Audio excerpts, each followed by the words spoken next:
So now we can describe the various parts of the tree. The line in the tree are called branches.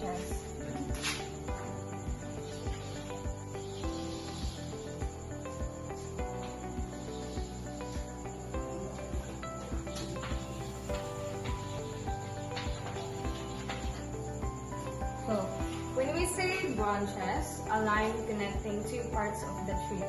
So, a node with two or more branches below it is said to be branching. A node that has a single branch below it is said to be non-branching. Nodes in the tree are labels in the tree above. M, N, O, T, E, F, H, I, and J are the labels for the nodes that make up the tree. So it means label is a name given to a node.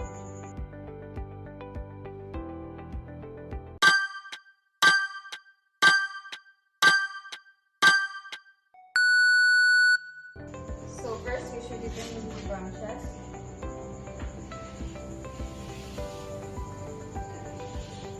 This will be the branches of this tree. And next is the nodes. So the nodes of this tree is A, B, C, E, F, C, G, U, and G. So next is the labels. So the labels of this tree is A,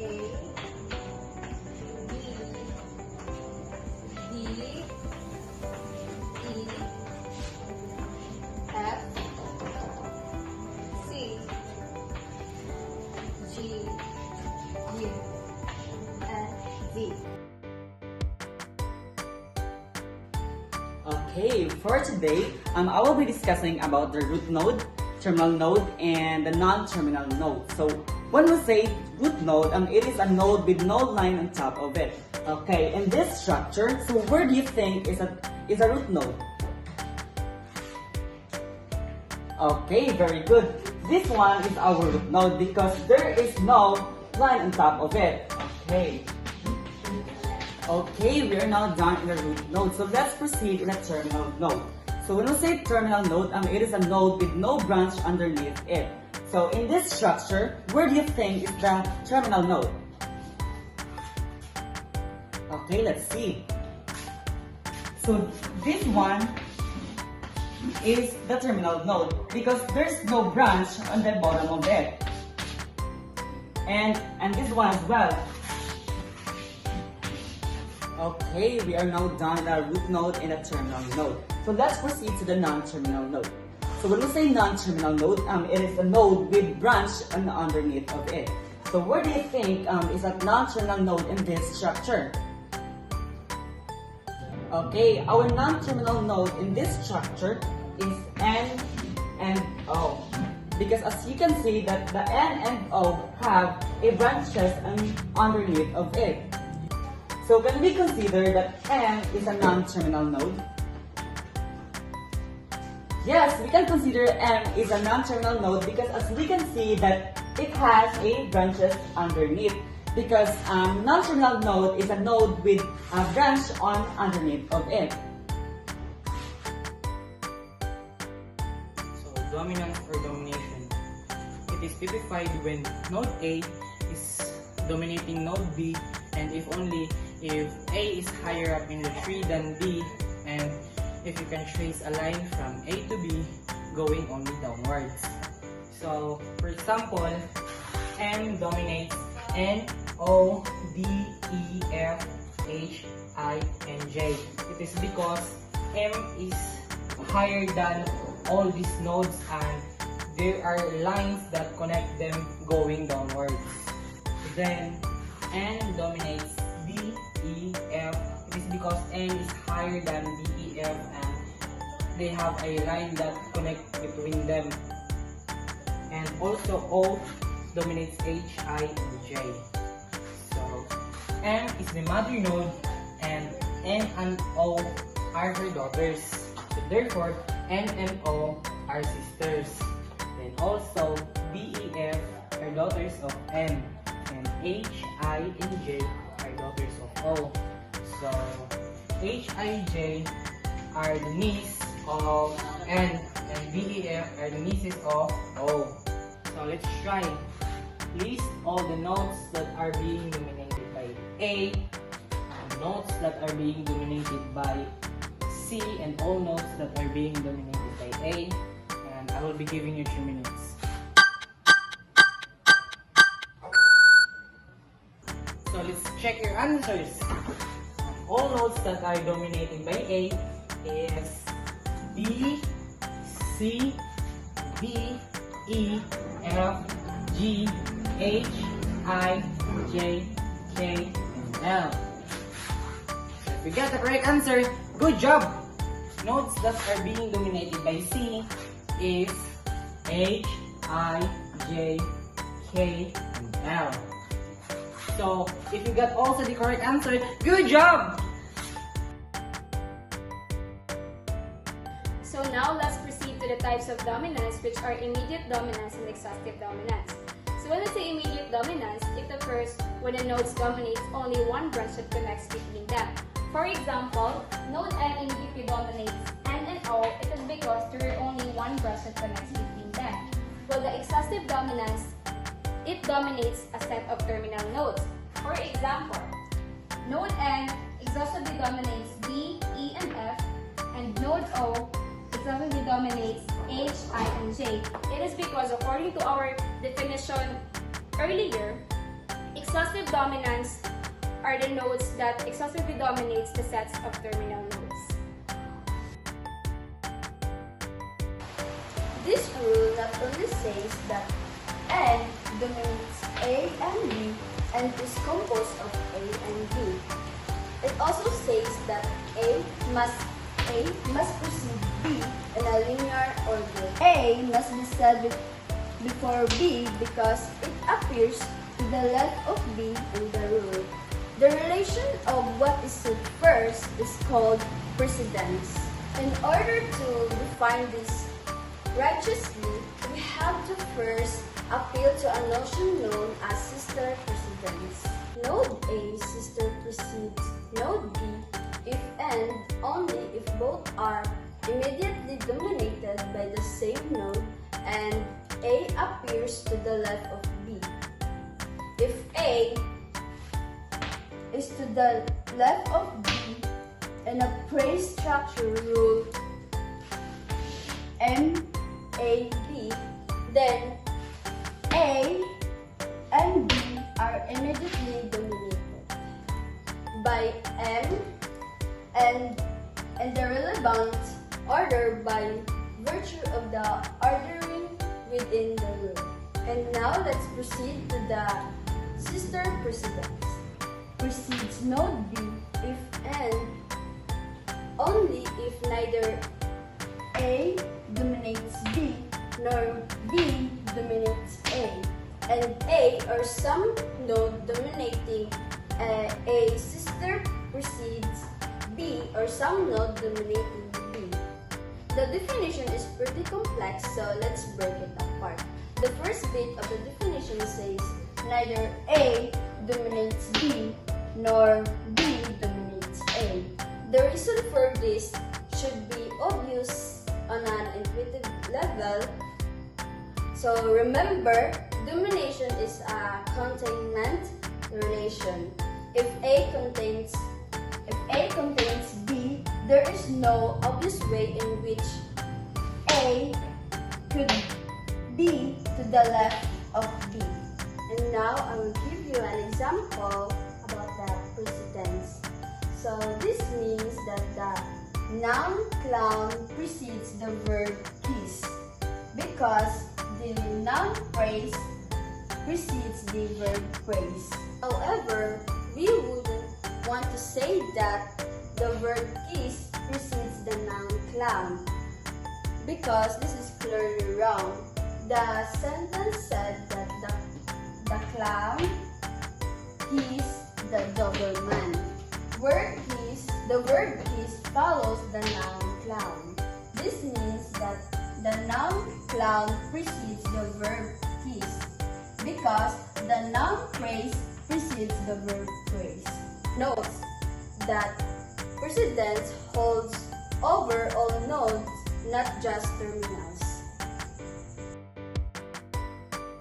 Talk about the two key principles of syntax: no crossing branches and immediate precedent. So this rules help structure sentences in a way that's clean and logical. So when we say no crossing branches, means that in a syntactic tree, the branches presenting relationship between words should never cross. So we have here an example. In this tree, Q is written to the left of R, apparently preceding R, but with the definition of precedence given earlier, this tree is ruled out. Q is to the left of R, but O, which dominate Q, is not. In other words, you can't cross branches. So now let's proceed to the C command. C command is a relationship that describes how one node in a syntactic tree is structurally related to one another. In C command, we have two types, which is the C command informal and the C command formal. So in C command informal, a node C commands its sisters and all the daughters and granddaughters and great-granddaughters of its sister. So here's the example of the C command informal. So in C command informal, as you can see, the sister N and O can be C command. But when we talk about the mother and the daughters cannot be C command. So here in informal, the sisters and all that belongs to the sisters nodes can be C command. And also, the cousins cannot be C command. So we will consider the informal C command on the aunties and nieces. So here it is.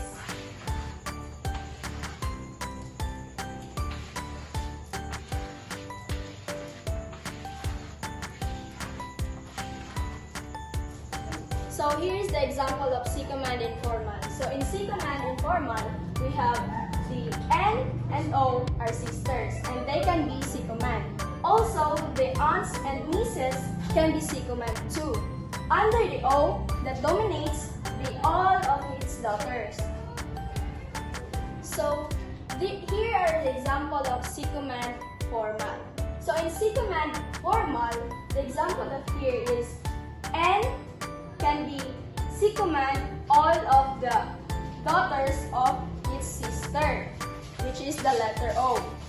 So since the formal C command can't be C command to its sister, so the aunts and nieces are only dominates to its the node letter O.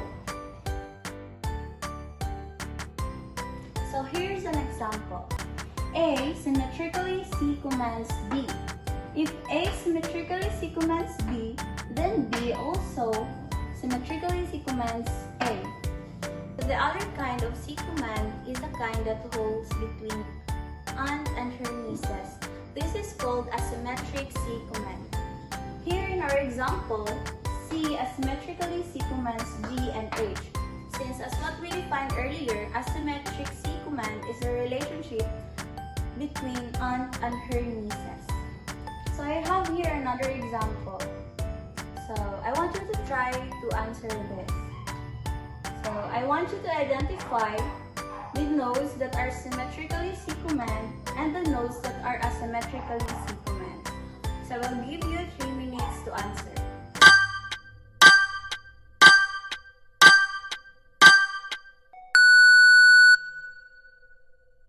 So let's check if your answers are correct. So first, let us identify the nodes that are symmetrically C command. So these nodes are A and F and B and C. So are your answers correct? If so, Good job, guys. So let's proceed to the nodes that are asymmetrically sequenced. So the answer are A and B, F and B, and F and C. So, because as what we defined earlier, a symmetric C-command is a relationship holds between aunt and nieces. So are your answers correct? If yes, good job, guys. So government is a relationship between a C commander and a C commandee, and that relationship must be determined locally. Or in other words, it is a relationship between certain elements of a sentence, especially on how verbs and their arguments interact. So for instance, A governs B if A C commands B, if there is no J. If there is G in our tree diagram, then G is seconded by A and G asymmetrically seconded B. So assuming that A, G, and D are all heads, then A can govern G and G can govern C, but A can govern B because G intervenes. Okay, today we're going to learn about grammatical relations. Grammatical relations are not traditionally structural, but focuses on the meaning of the sentence. But in this tutorial, we will focus on how they are defined meaningly and structurally. Another example in the subject of grammatical relations, the kitten was licked. So in this sentence, always remember that the subject is not always the doer of the action. The subject can be the one who will receive and will receive. In grammatical relations, the subject of a sentence is not always the doer of the actions. So in this example, the kitten was licked. This shows that the verb or the actions is not always done by the subject. The subject can also be the one who will receive the action. Next is the object. So the object of a verb is another key grammatical relation, which refers to the noun phrase that typically receives the action of the verb. Example.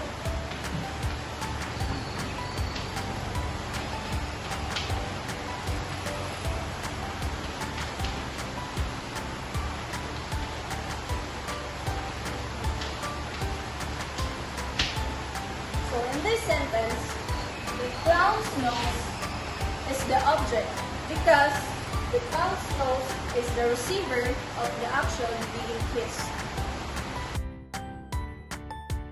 Object of a preposition. So, object of a preposition, this is another grammatical relation where a noun phrase follows a preposition. So, in this example, Gilgamesh cut the steak with a knife.